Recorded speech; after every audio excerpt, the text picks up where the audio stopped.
Obviously, a Hope it goes massive game this weekend.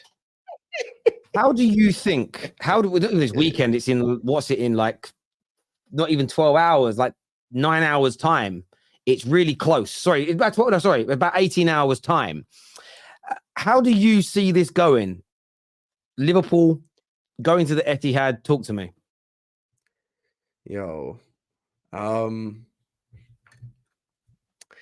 this is as confident I've felt from going to the Etihad since 2018. Now, let me just address quickly the people with no balls on the chat. If you start saying anything like, Husam, don't jinx it, if I said City will win, you'll start bitching. So stop being an idiot. So anyway, Husam doesn't jinx anything because I called the Spurs downfall. Exactly. Thank you very much. And I said it's going to be a three-way title race. And I said we shouldn't sell Mo Salah. Give me credit where credit's due when I make the right predictions. And I called the Man United downfall. And I said Caicedo will regret it. See, a lot of stuff I say come true. Now, speaking of coming through, sometimes you need to recognize improvements. Anfield is one of the toughest stadiums, if not the toughest stadium in Europe to go to. However, in the English Premier League, on a real, I think the Etihad is the toughest stadium to go to currently as things stand.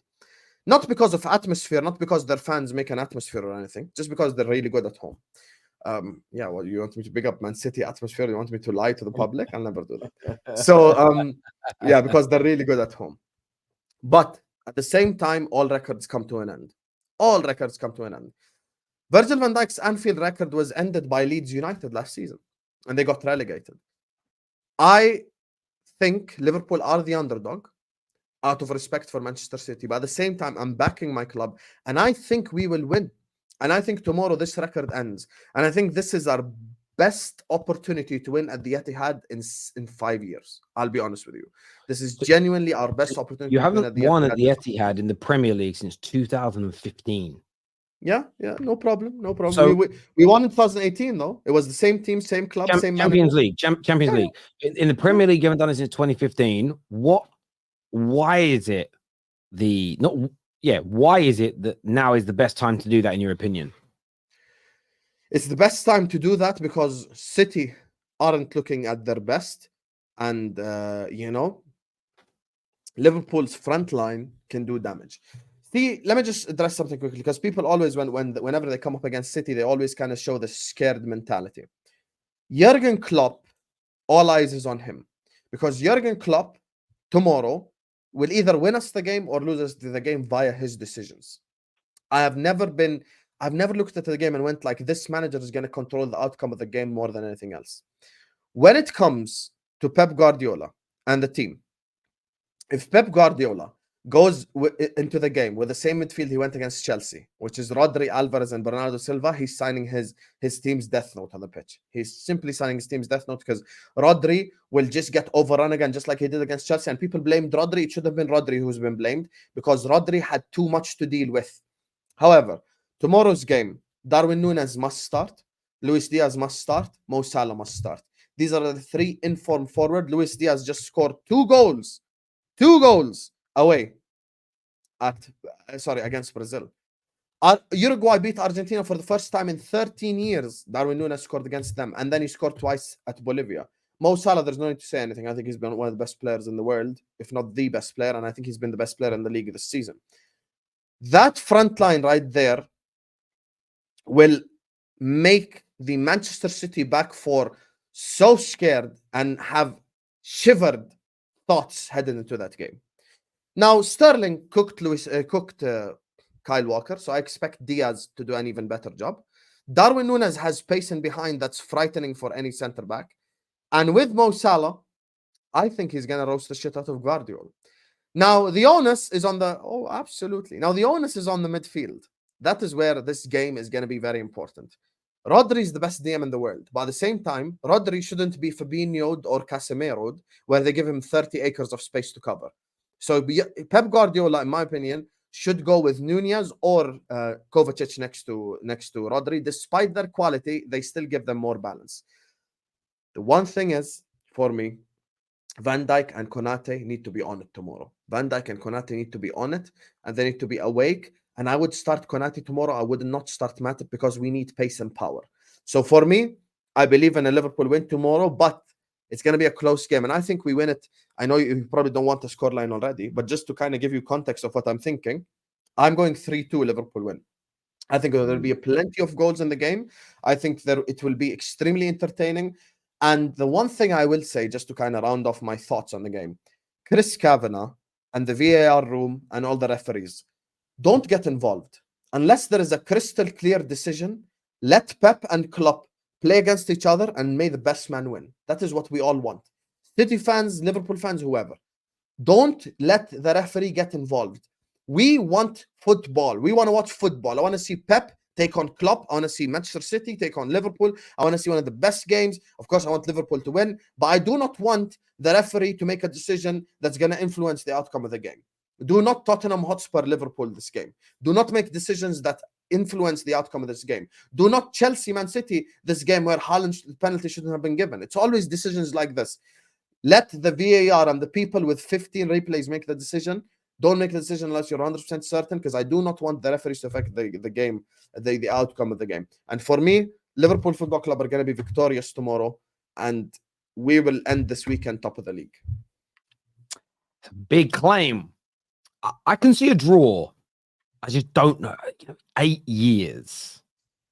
8 years it's been. All records come to an end. The forward line, just think of all the chances Chelsea had. Think of all the chances Wolves had. Think of all the chances that those teams had against Manchester City. Now imagine that falling to the likes of Salah or Nunez or Diaz. That's why, for me, I have a different energy about this game. Our forward line, listen, I know Liverpool aren't the best team in the world. We're not. We need a DM. There's a lot going on at our club. I recognize that. I still don't like my owners. But the reality is, our forward line scares any defense in the world. This is one strength that no one here can deny.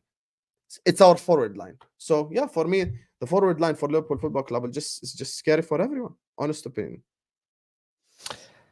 Listen, I hear where you're coming from. I do. I think you've got a really good chance.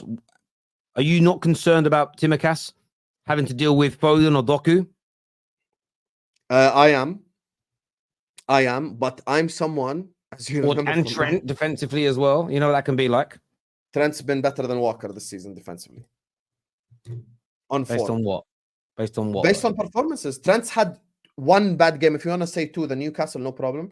Luton away, he was bad defensively. Newcastle away, he was bad defensively. No problem. I'll concede. Other than that, Trent has locked up some of the best wingers in this league this season. If people have been watching Liverpool closely this season, first of all, I know it's not Terry's fault or the chat's fault or anyone's fault. I know Terry watches all the football and all that. I'm just saying generally, because the Premier League scheduling has been fucked up, where they put kind of like 4 good games on at the same time. That's where the Premier League fucked up. But Liverpool this season, Trent has not been cooked or roasted this season. Like it's just that Anthony Gordon Newcastle game and Luton where he had that moment with Penza, I think his name is. That's the only time where he had a bad game. Other than that, I've seen Trent lock up Mitoma. I've seen him have solid defensive game after defensive game after defensive game. And by the way, even what's it called? Even currently as things stand, Liverpool have the strongest defense in the league on paper alongside Arsenal. In terms of, like, if we're just simply talking about goals conceded, Liverpool and Arsenal both have 10 goals conceded, which is less than anyone else. So factually speaking, they have a strong defense. I think with Tsimikas, I'm someone who backs Tsimikas a lot more than some of my fan base, and you probably recall this from last season. And I would actually start Tsimikas because Tsimikas in the last game against Brentford had 2 assists, had an unbelievably solid performance going forward and going back, and that's what Tsimikas is capable of. He is capable of having such performances. Now, is he capable of a stinker? Yes, but that does not mean I'm going to go defensive and fuck up the balance of the whole team by putting Joe Gomez in there. I'm not going to do that. But if he does go Joe Gomez, I understand why he done it, type thing. But I would go Tsimikas personally. And you know why I would go Tsimikas furthermore? Let me just say one thing. Whenever teams come up against Manchester City, their first thought is, how can I stop City? That's not my first thought. My first thought is, how can I punch City first? This is the problem. People always come up against Man City with this already defeatist attitude of, how can I stop Rodri? How can I stop Haaland? How can I stop this? How about you punch them first? Instead of you getting punched and then punched again and then punched again and then getting up. Look at what Chelsea done. Chelsea gave us a blueprint. Arsenal also gave us a blueprint. Like all these two clubs right there is perfect examples. I don't have to go into a game and keep worrying about Haaland and Rodri or anything because I'll forget about my own self. How about my own weapons? How about my nuclear weapon in Mo Salah? How about my nuclear weapon in Darwin Núñez's space in behind? Well, How it's a about really my good. nuclear weapon in Diaz? That's the reality. It's a good point you raised. We saw this in boxing only a couple of weekends ago, where Francis Ngannou just went, you know what? I'm just gonna, if I get hit, I get hit. I'm gonna throw bombs. And I think he literally physically caught him, but he caught Tyson Fury off guard. And I think there's a really important point you make. City are going to beat most teams that sit back against them. And I've got a friend of mine who I grew up with called Michael Page. He's a really good MMA fighter, and he fights with his hands down. And a lot of people say, well, you're not scared of being knocked out. And his response ever since we were kids were, so people that have their arms up don't get knocked out. Thank you. So sometimes you just got to fight or play the way that you're comfortable with. This here from Marco, says, this guy just said Trent is better than Walker this season. I had enough of this dude, Terry, is what Marco says. Can you keep up the super chat? You could probably zoom into it. Isn't that a Chelsea kit? Looks like Chelsea. Yeah, I've always said inferiority complex. Reece James syndrome. That's just... No Chelsea fan will ever give Trent credit till the end of time, till Judgment Day. No Chelsea fan will ever give Trent credit. It's impossible. So, yeah, I hear you on that, bro. If we're saying generally fair, but if we're saying this season, there's something called form. There's something called form, ladies and gentlemen. Kyle Walker just got roasted against Sterling 2 weeks ago. Were you guys watching? Kyle Walker got roasted against Mitoma. Kyle Walker's had bad defensive games this season. Trent, on the other hand, locked up Mitoma.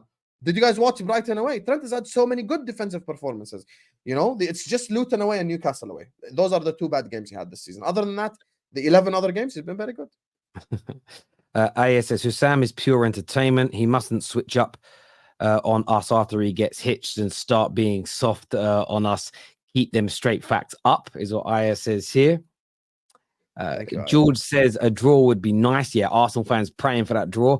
Honesty here, it says 2-1 to Liverpool. Darwin brace. Only concern is obviously Simicas.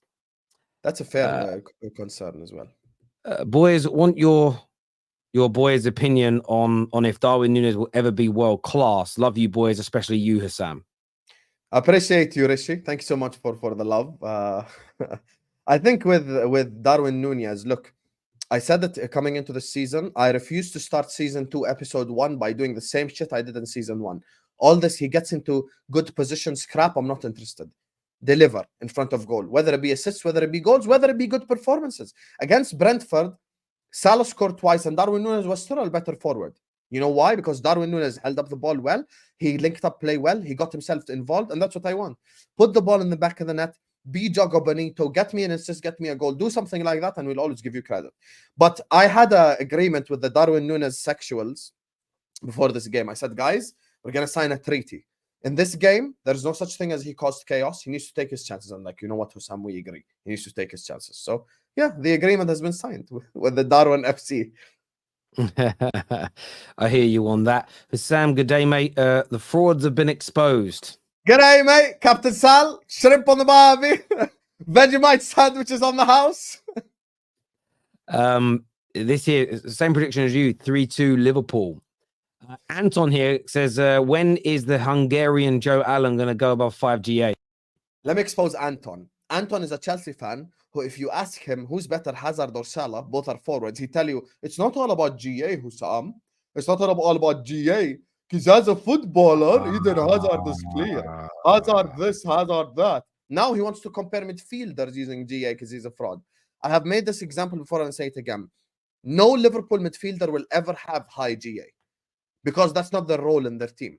Dominic Szoboszlai is not operating in the 10. He's not operating as an attacking mid. He's operating as a box-to-box midfielder. And actually, if you look at the numbers, one of the highest work rate midfielders in the whole league. And he's been helping out defensively, and he's been doing so much for the team. I don't need Szoboszlai to get GA because I have Salah, because I have Núñez, because I have Diaz, because I have Jota, because I have Gakpo. I can live without any of my midfielders having GA. And no Liverpool midfielder will ever get GA anyway. So, yeah. There we go. Soboslai is going to run rings around City's midfield. Yes, baby. KDB. He's KDB. baby KDB. Oh, he's baby KDB. Sorry. 4-2 Liverpool. Also, Nunes clear of that tap-in merchant Parland. I think if you want to say Darwin Nunes is maybe better as a footballer, then fair enough. But people need to respect goal scoring. That's the one thing I will never disrespect. Haaland just in terms of goals, it's nowhere. Yeah, in terms of goals, there's been a lot of talk this week though about City due to what happened with Everton, and we were speaking. Look at him. See, when I mentioned Hazard, look at Anton. Right? I know. I am the antidote to Chelsea fans. I am the biggest antidote to Chelsea fans. I walked into a Chelsea space with 11 Chelsea speakers, and I said, "You guys, you know what? Ability is so important. Hazard's better than Salah." Then I stopped the space. I'm like, "Who's better, Gerrard or Lampard?" They're all like, "Oh, Lampard's the best goal-scoring midfielder. It's Lampard scored this many goals." I'm the antidote to your fan base. Sit on the floor, my brother, Anton. But thank you.